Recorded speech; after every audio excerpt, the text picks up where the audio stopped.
crise est en quelque sorte, et par extension, le moment où émerge quelque chose de nouveau. 4 dirigeants qui, chacun dans leur domaine, nous donneront leur vision du monde actuel dominé par les crises. Agnès Pannier-Runacher, merci pour votre présence. Vous avez lancé l'an dernier un programme qui vise à réunir 1 millier de femmes ambassadrices de l'industrie. Est-ce que vous pouvez nous expliquer un peu la genèse de ce projet, quelle était la motivation et en quoi ça consiste ? Notre enjeu, c'était de créer un conseil de la mixité et de la parité dans l'industrie. Depuis 30 ans, la proportion de femmes dans l'industrie est stable, 30%, elle ne progresse pas. Les femmes sont confrontées non seulement au plafond de verre, ce qui est assez classique, puisqu'elles sont peu représentées dans les métiers de production et les métiers de R&D, ou en tout cas moins qu'elles ne pourraient l'être. Et un des éléments qui est ressorti, c'est l'absence de rôle modèle. Les jeunes filles manquent d'exemples pour les inspirer, c'est ça ? Exactement. Et au fond, pour casser l'idée que l'industrie serait une affaire d'hommes, les femmes existent, elles sont compétentes, il faut les mettre en visibilité. Alors, en tant que ministre de l'Industrie, vous avez un rôle important dans le plan de relance qui est lancé actuellement. Est-ce que c'est plutôt un moment propice pour justement renforcer la place des femmes dans l'industrie, ou au contraire, ça vient freiner cet élan, le Covid? Comment vous voyez les choses et qu'est-ce que vous faites vous à ce niveau?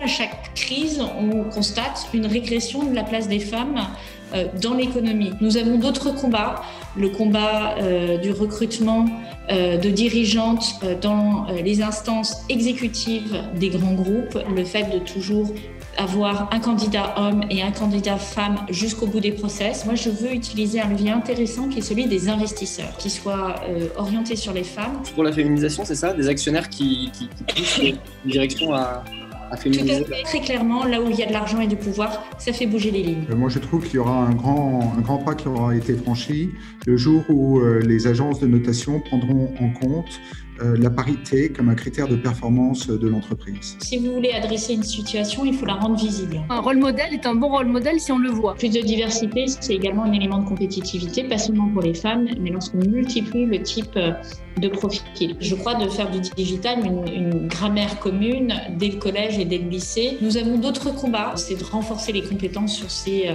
sujets-là. Là, je parle des femmes entrepreneurs au sens large. Donc c'est un peu le paradoxe de la crise, c'est-à-dire que la première ligne des soins médicaux et de la crise sanitaire a été incarnée par beaucoup de femmes, mais en même temps la cause des femmes a reculé car les experts économiques, les experts techniques n'étaient pas des femmes et loin de là. Philippe Berthe-Rotière, question pour vous, pourquoi est-ce que c'est important d'avoir des femmes en nombre suffisant dans une entreprise et notamment dans une entreprise industrielle comme la vôtre? C'est un de vos combats et pourquoi? Lorsqu'on dirige une entreprise et qu'on veut avoir pour celle-ci un peu d'ambition, il faut s'adresser aux femmes. Je pense qu'il y a un progrès qui a été fait sur toutes les fonctions transversales, un peu, disons, les fonctions de bureau. Et c'est vrai qu'on a encore, dans ces métiers-là, une bataille qui n'est pas gagnée. Aussi valoriser les femmes, leur donner des promotions et leur donner des vrais métiers et pas les métiers traditionnels. Hélène Bourboulou, vous qui côtoyez énormément d'entreprises et qui en connaissez beaucoup, qu'est-ce qui, d'après vous, manque encore pour accélérer cette féminisation du monde de l'entreprise? Il faut afficher la couleur.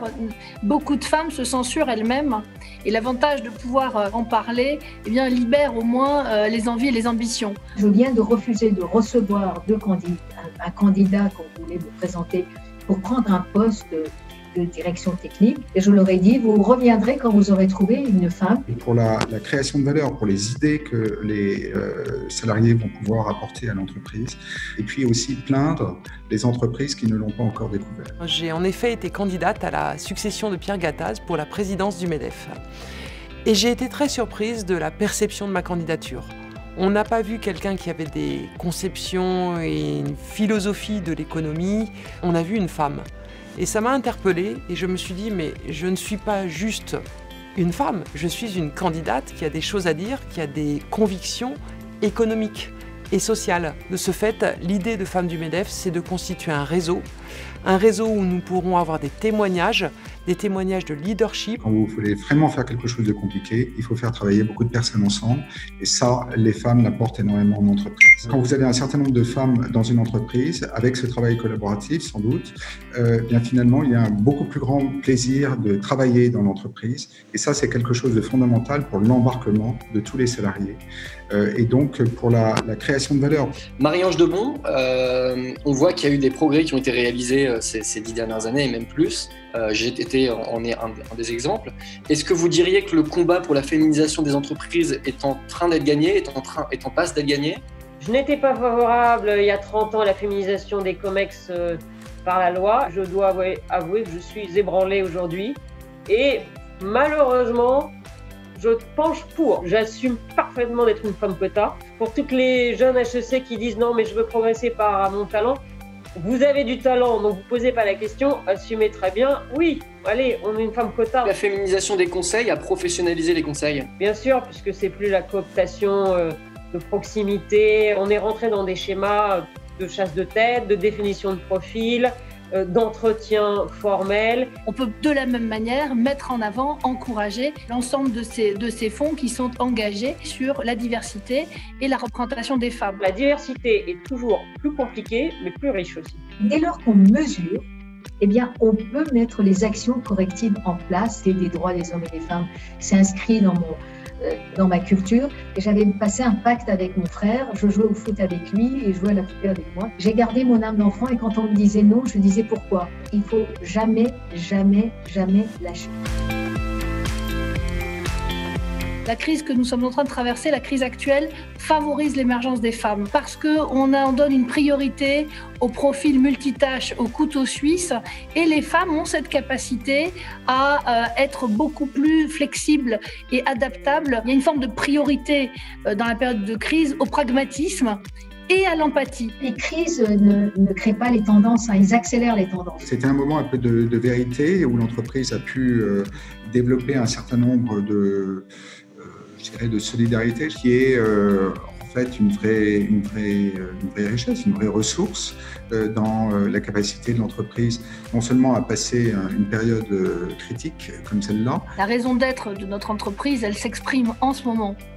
Mecca Brunel, est-ce que ça vous parle, ces qualités évoquées par Hélène Bourboulou? Comment vous voyez les choses? Est-ce qu'il y a un type de leadership qui émerge ou est-ce que le leadership est en train de changer là, en ce moment? Il fallait tenir compte de tout un ensemble de choses. Alors le côté couteau suisse des femmes qui veulent tout faire, ça convenait bien parce qu'on veut tout faire en même temps et on est très pratico-pratique, on descend très très vite dans l'arène. Vous, Hélène, d'après vous, sur quelles qualités peuvent s'appuyer des leaders dans des périodes de grande incertitude comme en ce moment? Le leader, c'est celui qui prend une décision sans trembler, il a confiance en lui, il est à l'écoute de ses intuitions et cette confiance, elle est ressentie. Le leader, il inspire confiance. Et dans cette période de grande incertitude, c'est évidemment une grande qualité. Nous n'avions pas de masque, nous n'avions pas de gel, etc. Eh bien, j'ai pris une bouteille de champagne à la maison, je suis allée le rendre visite, j'ai dit, écoutez, je pense que c'est un liquide hydroalcoolique à usage interne. Eh bien, c'est un acte anodin, je l'ai fait totalement de façon instinctive et ça a permis de reprendre confiance. Le Covid, très clairement, on l'a dit tout à l'heure, moi je dirais qu'il pète le plafond de verre. Et clairement, celui ou celle qui va au front, on lui donne des responsabilités. Celui qui est audacieux, celui qui agit, peu importe son âge, est le héros. La vie est trop courte, ça vaut la peine d'être vécu et je n'ai plus de temps pour perdre du temps. Est-ce que c'est difficile de continuer à donner du sens à son organisation quand tout semble si incertain et quand tout semble s'effondrer? On retrouve en fait, paradoxalement, je trouve dans cette crise, le sens et l'efficacité. On n'a pas besoin de beaucoup d'audace pour aller dans le bon sens. Les modèles de grandes entreprises centralisées sont dépassés. C'est au cœur de l'engagement des gens. C'est-à-dire que les gens aspirent à prendre des responsabilités et vous devez faire confiance sur le terrain. Le Covid, évidemment, permet de libérer un peu ces énergies que bien trop souvent on cherche à canaliser ou à contrôler. Mecca Brunel, est-ce que vous diriez que vous avez trouvé un nouveau sens dans votre quotidien de leader cette année? On ne peut pas avoir une partie de la population qu'on considère « Ah ben ceux-là, ils sont au chômage partiel ». Et je leur ai dit « Écoutez, vous savez quoi, c'est l'occasion ou jamais ». Et on a mis en place des programmes de formation. C'était l'occasion qu'ils se forment. En étant une société cotée, eh bien finalement, il fallait tempérer son audace, mais c'est le prix à payer pour établir un rapport de confiance fort avec vos actionnaires. Il faut au contraire en faire plus, continuer à travailler dans la gouvernance, l'environnement, la responsabilité sociale. C'est encore plus qu'avant.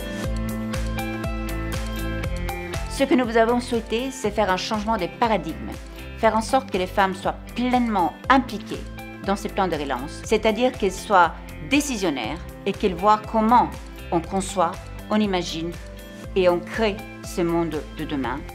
Des sondés dans les pays du G7 considèrent qu'il est impossible pour une femme d'avoir une carrière réussie professionnelle et d'avoir une carrière réussie familiale, avec deux paradoxes. D'un côté, vous avez encore des stéréotypes extrêmement forts. 74% des sondés exigent que les femmes aient le même accès que les hommes au capital. Et de l'autre côté, vous avez 97% des sondés dans les pays du G7, hommes et femmes, qui considèrent que l'égalité entre femmes et hommes est une priorité. Donc, agissons ensemble avec HEC pour créer ce monde plus inclusif dont nous avons tous besoin, hommes et femmes ensemble.